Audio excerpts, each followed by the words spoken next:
Hello and welcome to this presentation, which is part of Speech Prosody 2020. My name is Joy Mills. I'm joining you from beautiful Melbourne, Australia. And today I'll be talking to you about the delexicalized auditory priming of implicit prosody. So let's begin. So first of all, a little bit of background. The previous research in implicit prosody, obviously, for a group like you, I do not need to explain what prosody is, but implicit prosody is the prosody you hear in your head when you're reading silently to yourself. And it has been shown to be affected by priming in a number of studies across modalities. The study that had the most influence on this particular study was by June and Bishop in 2015. They found an auditory priming effect on relative clause ambiguity resolution, but because their primes contained lexical information, it was unclear if the effect was driven by prosodic or syntactic factors or a combination. So the current study took out that lexical information with delexicalized primes, and that's the heart of what the study is trying to do. So, in case you're not familiar with ambiguous relative clause attachment, an example is Rob talked to the coach of the gymnast that was sick. So the relative clause is that was sick. If we had high attachment, that would be the coach. So you'd assume it was the coach that was sick. If you had low attachment, that would be the gymnast. So the coach in this case is the first noun phrase, N1. The gymnast is the second end phrase, N2. So there are two predictions of Janet Fodor's implicit prosody hypothesis that are important. That we're looking to see if we can support. So the first one, she predicts that the location of a prosodic break affects ambiguity resolution. An early prosodic break, so between those two MPs, would promote low relative clause attachment. That's so the chef found the lid of the pot that would clean. You would assume that the pot was clean, not the lid. A late prosodic break, so after the second noun phrase, may promote high attachment. The chef found the lid of the pot that was clean. However, even in that example that I gave you, you heard that extra focus on the word pot. There seem to be some theories that that extra focus actually draws attachment as well. So it's actually split. We don't find nearly as much of a clean effect of that prosodic break. And that's true across languages. So there seems to be something about it being an asymmetric pattern in that prosodic influence. The second prediction that we're looking at is the anti-gravity effect. So short relative clauses are more likely to have low attachment, while longer relative clauses are more likely to attach high.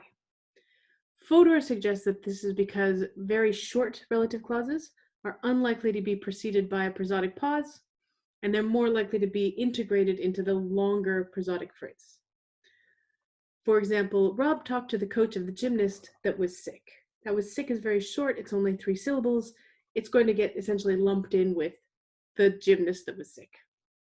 Whereas Rob talked to the coach of the gymnast that was sick with a stomach bug, that was sick with a stomach bug could have its own prosodic phrase, so it's a little bit more mobile. So the prediction is that it's more likely to attach high. So the research questions of our study is, will delexicalized auditory priming influence relative clause disambiguation in silent reading in accordance with these two predictions?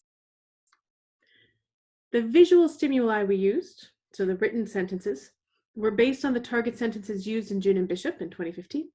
But they were modified to exclude perceptual and semi-perceptual verbs like see, as well as implicit causality verbs like hit, which have been shown to influence attachment. The stimuli varied by relative clause length, with 9 containing short relative clauses, so only 3 to 5 syllables, and 9 containing longer relative clauses of 6 to 9. We also had 18 filler sentences that had the same structure, but with unambiguous attachment, and that they were disambiguated either through semantically or through agreement. The auditory primes used the same or very similar sentences as the visual stimuli. They were recorded by a female speaker of Yorkshire English, so this study was run in York. And after the recordings were made, they were delexicalized using fa-fa-fa speech, which is a variant on sa-sa-sa speech. Each voiced sound was replaced with an ah, and each unvoiced sound was replaced with a f. So, for example, Rob talked to the coach of the gymnast that was sick. So here you'll see that's the early boundary condition. They would have heard fa fa fa fa fa, fa fa fa fa fa fa fa.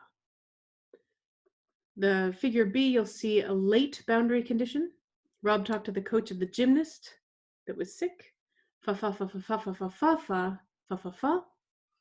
And then lastly, you'll see the control condition, which had no special emphasis, no special pausing. So Rob talked to the coach of the gymnast that was sick, or fa fa fa fa fa fa fa fa fa fa fa fa. Each participant for each trial would hear, first they'd read some instructions, then they would hear 3 auditory delexicalized primes. Those primes were matched for relative clause length, and they were matched for the prosodic break placement, either early or late or control, but otherwise they were different sentences. This was to prevent participants from just overlaying the same sentence pattern on what they read. We wanted it to be priming, not just overlaying. So they would have heard these 3 different sentences. Then they would be presented with a written target sentence, which they would read silently. Then they would read an attachment question. So in our example, Rob talked to the coach of the gymnast that was sick. Who was sick? And then they would answer either N1, the coach, or N2, the gymnast. When you look at our results, we decided to look at high attachment as the measurement because in English there is a preference to attach low in general. So if we wanted to see what we were manipulating, high attachment would be the best way to do that. So if you look at the overall numbers, this is not with statistical analysis, you see that actually the highest percentage of high attachment was in the control condition, but that is consistent with what we were talking about, focus drawing some of that attachment. So that's followed by the high or late boundary condition.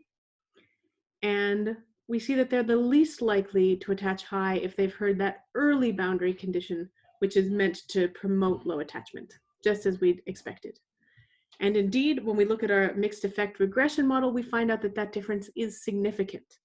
So they were significantly less likely to attach high if they had the early boundary condition, which is in line with the rest of the literature, and it's a really nice result. The second significant result is more unusual. So that's an interaction which said if they had the late boundary prime, which is meant to prime high attachment, and the short relative clause condition, they were more likely to attach high. That's the opposite of the anti-gravity effect. So this is quite interesting. Why could this be? We've got 3 explanations. The first is that because they were so short, so this would be fa fa fa fa fa fa fa fa fa fa fa. So it would be a very short 3-syllable relative clause, and the fa fa fa would be identical or very close to identical across all of those conditions. So it might be that it's just getting a stronger priming effect. The other possibility is because it's so short and so salient, it might be more memorable, which increases the priming effect. The last possibility we'll look into with an illustration of this interaction. So here, in this H condition, is where we see that these short relative clauses are more likely to attach high.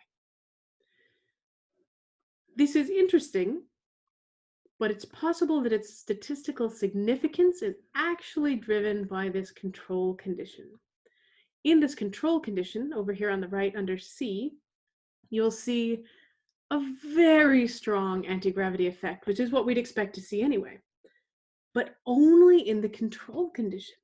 So it looks like the presence of any prosodic break makes you much less likely to attach high with a long relative clause.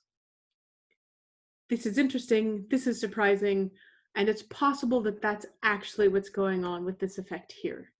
Because we use some coding in this analysis, the control condition was absorbed into the grand mean so that we could compare both the high and the low conditions against it.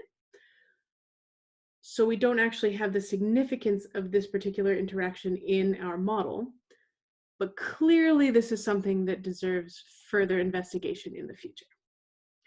So in conclusion, our initial hypothesis of a priming effect from delexicalized auditory stimuli on relative clause ambiguity resolution was confirmed, suggesting that prosody alone with no lexical information can influence attachment preference. Participants were significantly more likely to attach low after hearing primes in the early boundary condition, which is in line with all of the previous literature. The unexpected interaction was found when late boundary primes were combined with short relative clauses. Subjects were then significantly more likely to choose high attachment.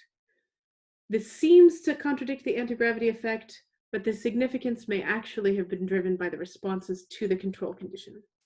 So for further research, I would love to do this with a within subjects design instead of just a between subjects design. And of course, with a larger sample size, we would need to determine whether the unexpected interaction is meaningful and why having either prosodic break seemed to impact the anti-gravity effect. So with that, thank you so much for your time. I would love to hear any questions, any comments, any feedback. My email is joy.mills@gmail.com. You can find me on Twitter at @joymillsling, or of course you can leave me a response in the comments section of this video. The complete references are here, and you can find them also in the paper for this lovely conference. I hope you're having a wonderful Speech Prosody 2020 from the safety of your own home, and thank you very, very much for your time.